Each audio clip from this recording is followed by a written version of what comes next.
Hi everyone, I'm Dr. Faisel Sayed, And I'm Dr. Dan McCarter.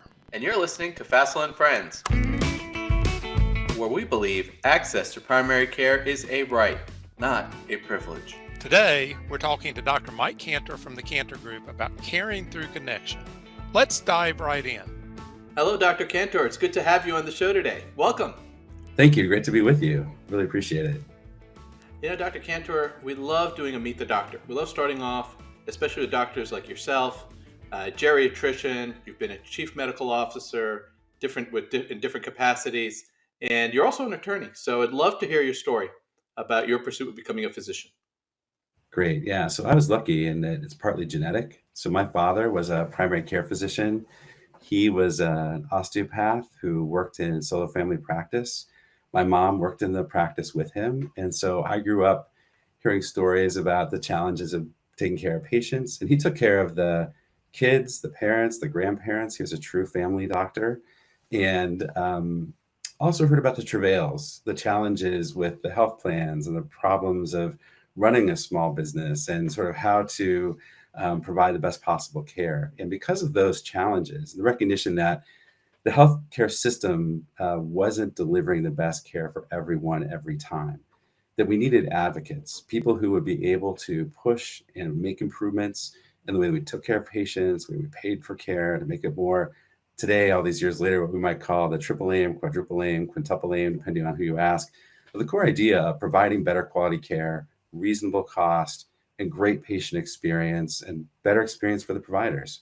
Back in those days, my father would get calls in the middle of the night, and this was before the emergency room doctors would admit. So he would literally get up 2 a.m., go to the hospital, write the orders, come back. He actually took time off to work in the emergency room so he could do shift medicine when I was in high school, so he would spend more time with us.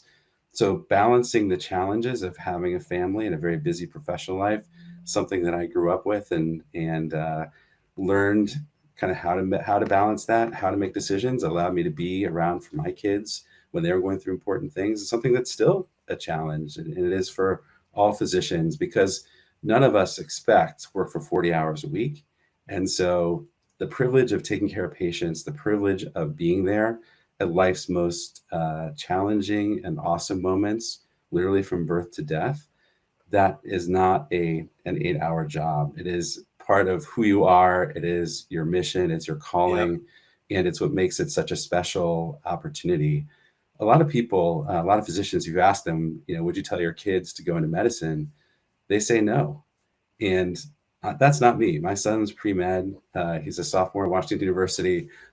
He survived organic chemistry this year, which is fantastic. And I really hope, I told him he doesn't have to be a doctor, of course, but I really hope he will, because I think it is this special relationship that you have with people. Yes. That's different. And I see it in my family. My dad's patients became our family friends, and some of them are still in touch with my mom, even 20, 30 years after my father, closed his practice, passed away. So those kinds of relationships literally can last a lifetime, and they happen because of the special relationship between doctors and their patients. Absolutely. We get asked oftentimes, oh, it's a drive. It's a drive that gets, the students through undergrad and medical school and residency. And we come back saying, no, it's not just a drive. I mean, that really drives people outside of medicine. They're doctors who are driven, they're driven, obviously driven people. But I do believe it's the desire.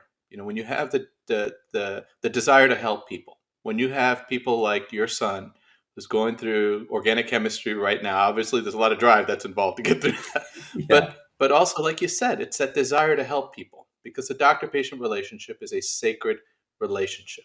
If it was just a purely transactional one, if we became purely transactional, then I think we could say it's purely the drive to get into the business of medicine.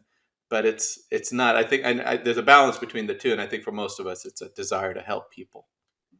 And I think that's the cause of a lot of burnout, is what they call the moral injury of having that desire, having that commitment, that sense of mission to take care of patients, and then being confronted with barrier after barrier, whether it's documentation or prior authorization or all the things that get in the way of face-to-face time with our patients and that distract us with these other more administrative tasks.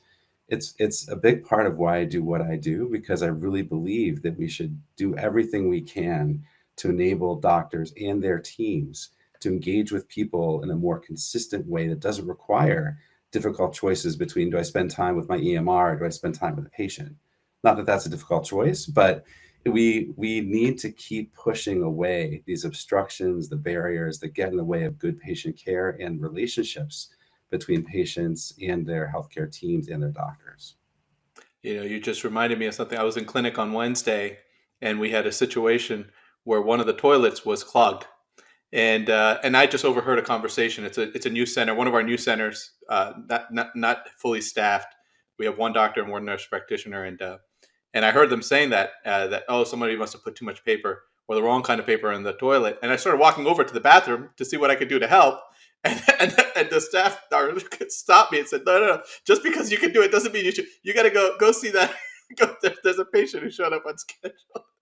And oftentimes I think, and it didn't even occur to me actually in the moment. I really afterwards we kind of giggle about it afterwards, but um, I think with doctors, and especially the doctors who are really driven by the desire just to help people. We just want to help.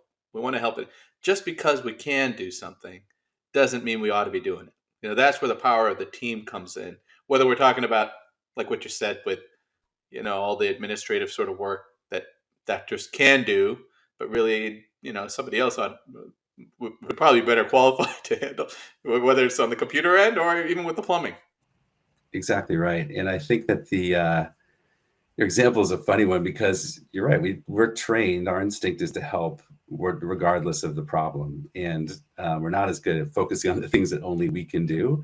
This concept of people throw around practicing the top of your license. Yeah. It's a really serious problem, because there are so many distractions, what some people call administrivia, that kind of takes you away from the core of what you do. I mean, I'm barely clinically active. I make a couple of house calls a month, which I really love. Yeah. And house calls medicine is an amazing, amazing thing, because, and I've done house calls throughout my career as a geriatrician, because you get away from this hierarchical relationship. You're not at a bedside, you're not across a table.